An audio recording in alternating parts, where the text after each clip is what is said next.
Olá pessoal, Raquel da Educação Canina. Sejam bem-vindos ao episódio de número 23 de perguntas e respostas. Essa foi uma semana com muitas novidades, muita coisa diferente. Tem vários tópicos que eu quero discutir em próximos vídeos, mas nesse episódio vamos abordar as dúvidas de vocês. Então vamos lá para as perguntas dessa semana.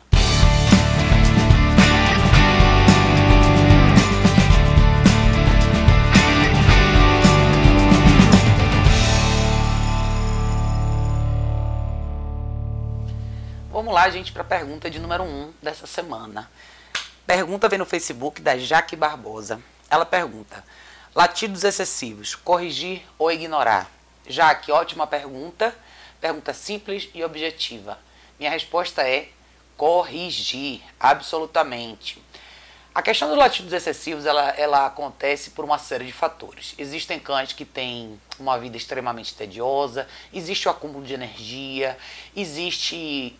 enfim, irritação, agitação extrema, excitação, hábitos, enfim, uma série de coisas que estão envolvidas na questão do latido excessivo. A questão de você corrigir é o seguinte: eu acho que primeiro você tem que avaliar o seguinte: o que desencadeia o latido excessivo do seu cachorro. Eu vou falar uma coisa que eu enfatizo sempre, que é: faça treinos de paciência, faça treinos de tolerância, faça treinos de controle de impulso. Eu tenho feito uma série de atendimentos recentemente, com todos eles com características individuais, mas com uma característica em comum. Os cães, hoje em dia, cada vez eu tenho atendido mais casos assim, de cães que não sabem relaxar, que não praticam calma, não praticam tranquilidade. Então, nós humanos tendemos a ter uma vida muito agitada, a gente está sempre fazendo alguma coisa, então a gente não consegue...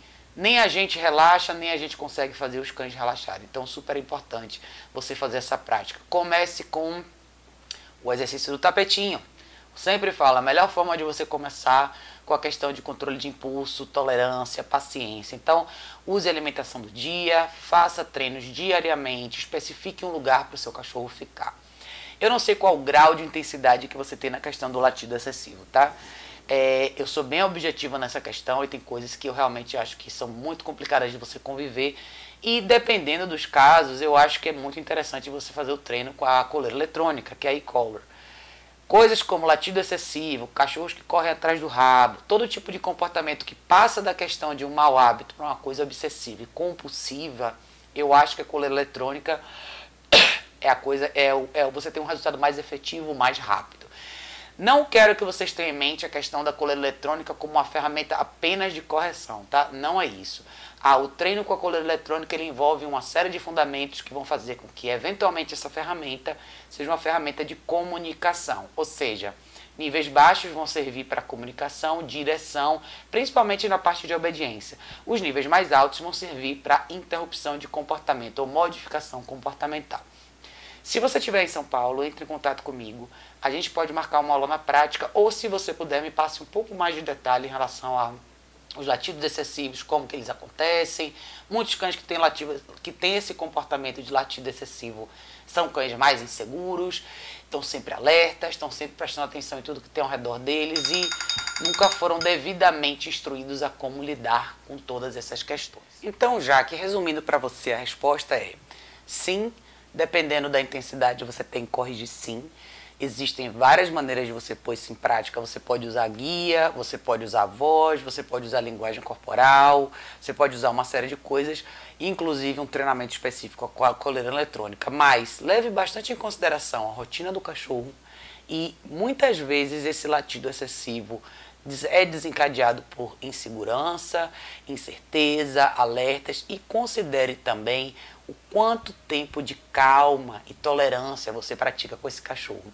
Talvez a caixa de transporte seja uma ferramenta que falte no seu contexto, que pode ser um espaço super bacana para o seu cão relaxar e descansar, ao invés de estar sempre alerta ao que acontece ao redor dele. É super comum cães inseguros que estão sempre soltos em ambientes abertos ficarem incertos do que fazer com todos os barulhos que eles escutam, os estímulos ao redor deles, e naturalmente eles procuram um lugar mais confortável e mais seguro, e quando eles não têm, eles ficam com esse comportamento um pouco mais nervoso. Mas se passar para uma esfera obsessiva, mais compulsiva, mais complexa, eu acho que aí vale a pena você considerar um treinamento com e-collar talvez, ou realmente tentar enriquecer um pouco mais a rotina desse cachorro. Faça treinos diários, alimente a tranquilidade, alimente a calma e a paciência.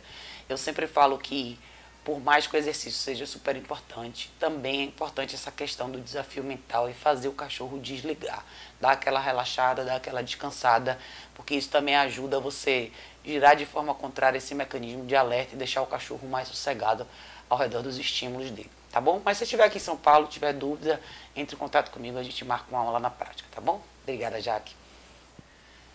Pessoal, pergunta de número 2, vem pelo Instagram, da Mama Personal. Ela diz, é possível adestrar um cachorro depois de adulto, no caso com 8 anos e outro com 4? Sim, com certeza absoluta, não existe idade, tá, gente? A única limitação que existe para você treinar um animal são problemas de saúde, só. E muitas vezes, muitos deles podem ser adaptados a um treino específico. Então, 4 anos é um cachorro jovem, 8 anos também não é um cachorro velho, é um cachorro que está no meio da vida, não existe problema nenhum, você pode começar um condicionamento no dia que você quiser. O mais importante para você ter em mente quando você quer começar um treino com o cachorro é lembrar o seguinte, você vai ter que fazer alterações na sua rotina e alterações na rotina do animal. Você vai ter que fazer alterações na dinâmica doméstica, na forma como esse cachorro vive dentro de casa, o quanto de tempo livre ele tem, o quanto de exercício físico ele tem, o quanto de treino de desafio mental ele tem, como que você lida com o ritual da alimentação, como você lida com o ritual das caminhadas, como que você cria momentos de calma e tranquilidade para esses cães dentro de casa ou fora de casa, enfim. Existe uma série de questões estruturais que você vai ter que reavaliar e redesenhar. Mas não existe nenhum problema em relação à idade. Eu já peguei cães que começaram a treinar com 8 até 9 anos e você tem ótimos resultados. Lembra o seguinte, os cães vivem de ação e reação. Então eles vão reagir de acordo com o que você orientar, do ambiente que eles vivem. Então eles têm uma capacidade grande de adaptação porque eles não racionalizam, eles não levam para o lado emocional. Eles simplesmente lidam com a situação que está na frente deles. Então não há problema nenhum, dá para começar os treinos sem nenhum problema. A idade não define nada disso, tá? Se você precisar de ajuda, quiser começar um treino bacana com os dois, entre em contato comigo, a gente pode marcar na prática umas aulas com essa dupla aí, tá bom? Obrigada pela sua pergunta. Pergunta de número 3, gente, vem do Facebook do João Melo. Ele diz, estou aguardando um filhote chegar em casa. Quais os comandos e ensinamentos que irão fazer a diferença para o resto da vida do cão e do líder da matilha? João, legal a sua pergunta, porque ela pega numa questão super importante, que é uma dúvida muito comum que as pessoas têm. O que eu posso ensinar? Na verdade, assim, não fixe a sua ideia na questão do comando. O que vai fazer o seu cão aprender é a forma como você vai estruturar a rotina doméstica e social desse filhote. Então, o que isso significa? Antes de trazer o seu cachorrinho, o seu filhotinho para casa, defina algumas coisas claras na sua cabeça. Qual vai ser a rotina do meu filhote? Nos primeiros 3 ou 4 meses ele não vai poder sair de casa, tá? Isso não significa, porque ele não vai ter as vacinas ainda, mas isso não significa que você não pode fazer nada com ele.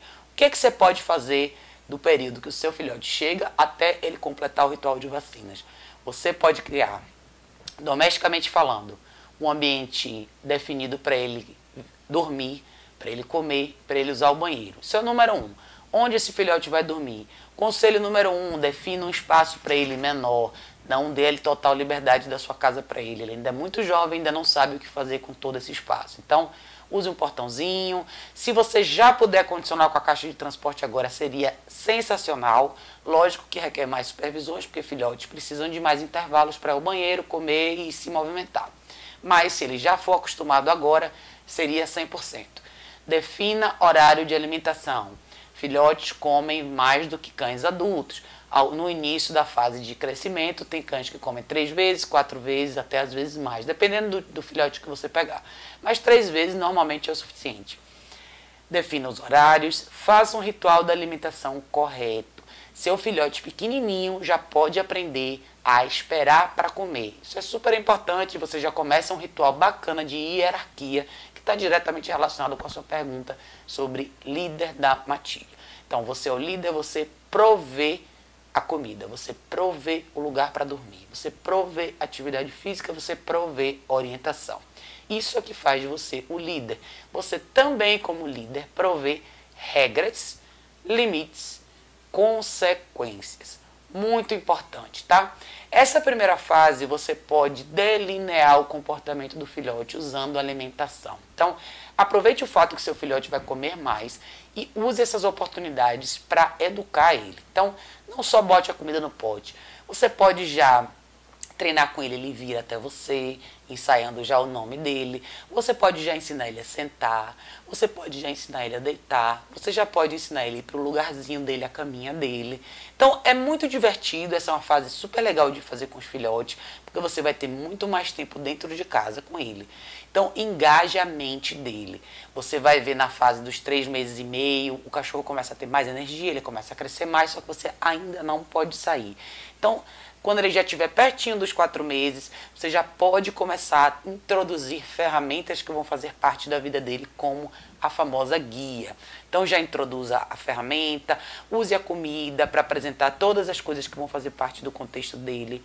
Lembre de não dar afeto em excesso. Eu sei que é muito difícil isso, porque os filhotes são a coisa mais linda do mundo, mas equilibre o seu afeto com a quantidade de orientação que você está dando para esse animalzinho.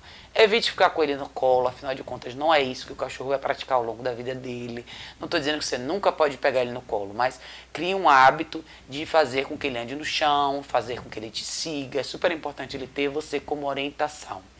Use brinquedinhos interativos, evite brinquedos de panos, de brinquedinhos que ele pode morder, mas que não vão ser prejudiciais para ele. E não só dê o brinquedo. Use o momento dessa brincadeira para você ensinar alguma coisa. Então, use a comida, brinquedo e treine uma coisa simples, que é fazer ele sentar. Então, você tem um brinquedo na mão, você tem a comida na mão. Você traz ele até você, ele senta, ele come a comidinha, depois ele brinca com o brinquedo, você refaz, enfim. Use a sua imaginação e pense no que você quer ter ao longo da vida com esse cachorro. O que vai fazer você ser um líder da matilha é você ter o respeito do seu cachorro. Como você tem o respeito do seu cachorro? Quando você é justo, quando você ensina, quando você provê para o cachorro o que ele precisa, não o que você quer sentir. Então, a liderança está diretamente relacionada ao que você tem para dar e a sua capacidade de percepção da necessidade do outro. É isso que faz você faz de você um grande líder, tá? Tem vários vídeos nesse canal aqui que servem bastante para a questão do filhote na fase inicial. Então, fique à vontade de usar a comida ao longo dos seus treinos. Mas lembre, comida ao longo dos treinos. O que eu falo de treino é todo o condicionamento que você vai querer ter ao longo da vida desse cão. Então, não é exatamente o comando em si, mas é o comportamento. Então, o que é que serve pra gente na vida doméstica com os cães? É o cão saber vir até você quando ele é chamado. Então, é você treinar o vem. É você treinar o cachorro a sentar, então sentar é um comando útil. Treinar ele a deitar é um comando útil. Treinar ele a esperar é um comando útil.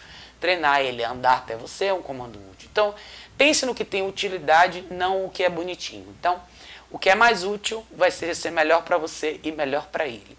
Eventualmente, se você quiser ser criativo e ensinar outras coisas, ótimo, eu sou super a favor de você usar a criatividade, contanto que você esteja engajando com a mente do seu cão. Tudo isso vai fazer de você um líder justo e você vai ter o respeito do seu cachorro, tá? Se você estiver aqui em São Paulo, tiver dúvida, entre em contato comigo, a gente pode marcar na prática uma aula para iniciar você e seu filhote no caminho certo, tá bom? Obrigada pela sua pergunta. A pergunta de número 4, pessoal, vem pelo Instagram da Cris Teoro. Ela diz: olá, meu cão puxa muito no passeio.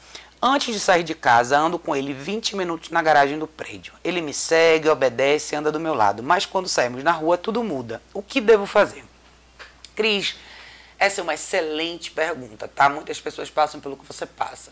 O que acontece com você é uma coisa muito comum, que é: você tem a atenção do seu cachorro quando ele está no momento de poucas distrações ao redor dele. Ou seja, ele tem menos estímulo, então é mais fácil ele prestar atenção em você.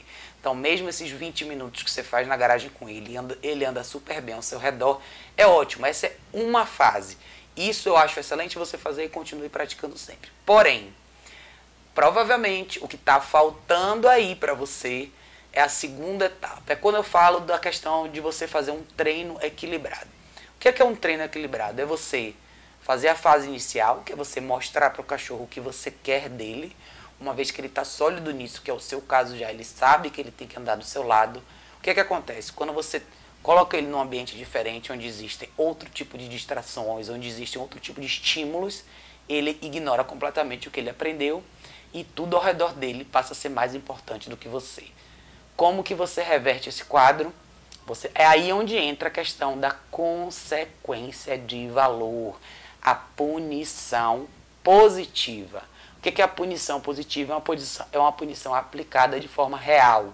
É quando você lida com a situação de frente ao invés de ignorar. Provavelmente você ainda não deu uma consequência de valor para ele se distrair com tudo ao redor e não prestar atenção em você. Casos como o seu são típicos casos onde eu indico o treinamento com a coleira eletrônica. Por quê? A coleira eletrônica tem um impacto direto e eficiente nessa hora de lembrar ao animal o seguinte: não, você não vai prestar atenção em nada disso, você vai prestar atenção em mim.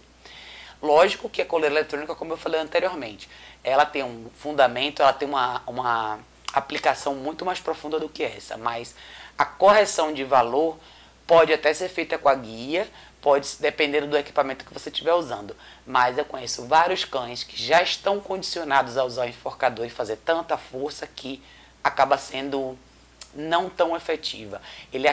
É o que eu falo da questão da consequência de valor, a consequência de valor para corrigir ou modificar um comportamento tem que ser maior do que a vontade do cachorro de engajar com tudo que está ao redor dele.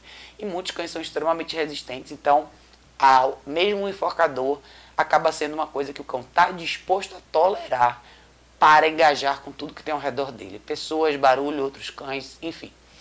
Então, nesses casos em particular, eu acho que a coleira eletrônica de fato é a mais efetiva. Eu não sei que tipo de equipamento você usa e com que frequência você pratica interromper impulsos naturais do seu cão. Eu vou voltar para uma questão importante que eu falo há bastante tempo. Pratique controle de impulso. Controle de impulso é extremamente essencial para você ter um bom resultado, não só fora de casa, mas dentro de casa. Então, minha pergunta de volta para você o quanto de controle de impulso você pratica em casa. Lembre o seguinte, em casa a consequência de valor vai ser bem menor para fazer com que ele pare. Normalmente é assim, porque dentro de casa os cães têm menos estímulo. Lá fora vai exigir mais de você. Então, por isso que eu sempre falo que é importante o que ele já sabe, tá? Ele sabe que ele tem que andar do seu lado. Mas dentro de casa, quanto tempo por dia ele pratica relaxar? Ficar num lugar só, ouvir um barulho e não levantar, ouvir a campainha tocar e não ir correndo até lá. Tudo isso faz diferença na sua hora do passeio, tá? O que você está fazendo é uma parte da preparação que é legal, mas antes de descer, pratique meia hora desse cachorro parado e crie distrações ao redor dele dentro da sua casa, dentro do seu apartamento. É importante a gente praticar essa calma, paciência, esse controle de impulso em vários ambientes. O que acontece com você é super comum. Às vezes a gente faz um treino específico num lugar só, num ambiente só, e aí você tem um resultado sensacional. Quando você tenta transferir isso para um ambiente diferente, você se vê tendo que começar do zero, ou até menos do que isso, meio que no negativo. Meu Deus, o que é que eu faço? O que é que eu fiz de errado? A única coisa que você, não é que você fez errado, você fez parcial. A outra parte desse processo é você transferir esse treino para outros ambientes, criando sempre uma consequência de valor, que vai relembrar para o seu cão, não, você tem que voltar para o exercício que a gente estava fazendo antes. O que eu fiz com você lá em cima, é o que eu faço com você aqui embaixo, é o que eu faço com você na rua, e eu quero que você se comporte assim em todos os lugares comigo. Então, para resumir para você, avalie a questão da consequência de valor. Não só para essa distração dele no passeio, mas até para coisas que você faz com ele em casa. Lembre o seguinte, a correção e a punição, ela tem que existir com uma certa frequência para eu entender como uma lembrança. Não, isso eu não concordo. Isso tudo vai reforçar o seu papel na hierarquia dessa relação. Não estou dizendo para você ser violenta, não é nada disso. A questão não é essa. A questão é quando a gente impõe regras. Não adianta você impor regras se a quebra das regras não tem nenhuma consequência. A partir do momento que você impõe regras e não tem consequência nenhuma, suas regras estão anuladas. Então, dentro de casa, crie regras e defina o que você quer, o que você não quer. Pratique controle de impulso e deixe claras as consequências. Dentro de casa, se você usar a guia, vai ser bem mais tranquilo. Quando você começar a praticar isso com frequência, o que você vai desencadear no seu cachorro? A reação natural de deixa eu prestar atenção na minha mãe. Se ela discordar, eu não posso fazer isso, tá? Então, a prática é uma coisa que o seu cachorro tem que desencadear essa mecânica para sempre prestar atenção e voltar para você e ver, nossa, é isso mesmo, tá ok, então tudo bem, tá? Considere o treino com a coleira eletrônica, é muito bacana, não sei exatamente qual é o seu caso, talvez seja mais simples, talvez você nem precise disso, mas eu acho que é uma alternativa super legal. Se você estiver aqui em São Paulo, tiver dúvida, entre em contato comigo, a gente pode marcar uma aula na prática para ver seu caso, tá? Mas lembre dessas questões que eu te falei. Tudo começa em casa. Controle de impulso não é só no passeio, tá? É em toda a vida do cão, tá? Obrigada pela sua pergunta. Gente, pergunta de número 5, vem do Facebook, pela Rejane Ramos Neves. Ela diz, controlar as mordidas como? Rejane, excelente pergunta, tá? As mordidas excessivas, como elas começam e como parar? Eu fiz várias recomendações para uma das perguntas anteriores relacionadas a como trazer um filhote para sua casa e o que é primordial. Todos os filhotes vão descobrir o mundo primordialmente com o nariz e vão experimentar o mundo com a boca. Lógico que no início tudo parece muito bonitinho, tudo parece tranquilo, é só uma brincadeira. Porém, os cães crescem muito rápido e amadurecem muito rápido. Com 6 meses, essas mordidas já vão te machucar. Muitas vezes até antes disso, dependendo do tipo de cachorro que você tem. Muitas pessoas vão falar pra você, você pode redirecionar. Realmente, você pode redirecionar na fase de filhote, porém, quando as pessoas te falam para redirecionar, elas esquecem de te falar que redirecionar é só uma parte. Você também tem que fazer o seu cachorro parar. Porque é isso que vai definir essa brincadeira no final. Quando você redireciona um comportamento, você não desliga a mente desse tipo de engajamento. Então, se o seu filhote está mordendo o seu chinelo e você dá um osso para ele não mudou nada a não ser a textura do que ele está mordendo. A prática de morder, ele continua fazendo e você está de acordo. Você não só está de acordo, como você está provendo mais uma alternativa para ele morder. Lembre o seguinte, não tem problema, eu sei que os cães trocam a dentição e eles precisam morder. Mas uma coisa que você tem que aprender a fazer é interromper a mordida. Não sei a idade do seu cão, não sei qual a intensidade da mordida que ele tem em relação a você. Mas cães que têm hábito de morder os donos ao longo da vida, principalmente depois que eles passam dos 3, 4 meses, já é um grave indício de problema de relacionamento. Quando eu falo de problema de relacionamento, gente, eu quero falar exatamente de uma questão importante que é hierarquia. Um cachorro que te respeita não faz isso com você. Como que ele te respeita? Se você deixar claro regras e consequências.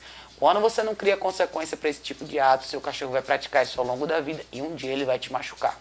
Então, para você evitar, eu não sei se você tem um filhote, você tem um cachorro adolescente, se seu cão já é adulto e não sei a intensidade dessas mordidas, mas se você quer reverter esse quadro, comece a mudar de postura com seu cachorro imediatamente. Vou falar o que eu falo sempre, reduza a liberdade do seu cachorro, use a caixa de transporte, trabalhe o controle de impulso, trabalhe respeito de espaço. Esse cachorro tem que respeitar exclusivamente o seu espaço íntimo.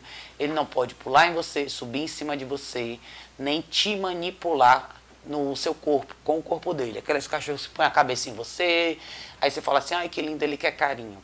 Ele está te manipulando, tá? Então você dá carinho quando você decidir, você define onde ele vai dormir, você define onde ele vai ficar, você controla a alimentação dele, você controla os passeios, você controla a interação dele não só com você, como com outras pessoas. Ah, parece uma tirania. Não, não é uma tirania. Isso significa você botar ordem na relação que você tem com ele. Seu cachorro tem que te respeitar. Cães que te respeitam não fazem isso com você. Pôr a boca em você é uma coisa desrespeitosa. Eu, particularmente, considero isso o mais alto grau de desrespeito. Eu jamais permito que nenhum cachorro faça isso comigo, porque eu não admito esse tipo de prática. Eu acho que a partir do momento que você cruza essa barreira, você dá uma liberdade para o seu cachorro que pode ser muito perigosa. Uma vez que ele brinca, mexe com a boca com você, você está a um passo de um problema mais grave. Então, isso jamais deve acontecer. Reduza a liberdade, faça treinos de obediência em casa, engaje a mente desse cachorro com outra coisa. Essa prática indica também uma certa falta de atividade mental desse animal. Talvez ele esteja um pouco entediado com a rotina doméstica, esteja procurando o que fazer, a forma que ele tem de engajar com você acaba sendo uma coisa meio bruta, mas assim, Dá para você mudar esse quadro, virar esse jogo e começar a transformar essa relação numa coisa mais educativa, vamos dizer assim. Oriente ele a fazer coisas novas, ao invés de deixar ele tentar descobrir o que fazer, entendeu? Cães inquietos precisam de orientação. E mordiscar o dono é uma grande alerta aí de inquietude do seu cachorro, tá? Eu acho que foque bastante em controle de impulso e respeito de espaço. Treine coisas do tipo, e faça o exercício do tapetinho, ensine ele a ficar no lugar dele. Quando você estiver na sala, deixe ele num espaço um pouco separado de você. Ele pode te ver, mas ele não pode encostar. Conte sempre 5 passos. E ele tem que ficar lá, você dá 5 passos para trás e fica no seu espaço, entendeu? Tem que começar a te ver um pouco mais de longe e não ter esse domínio sobre o seu corpo, tá? Se você estiver em São Paulo, tiver dúvida, quiser fazer um exercício na prática, uma aula, entre em contato comigo, a gente pode marcar e ver de perto o seu caso, tá bom? Obrigada pela sua pergunta.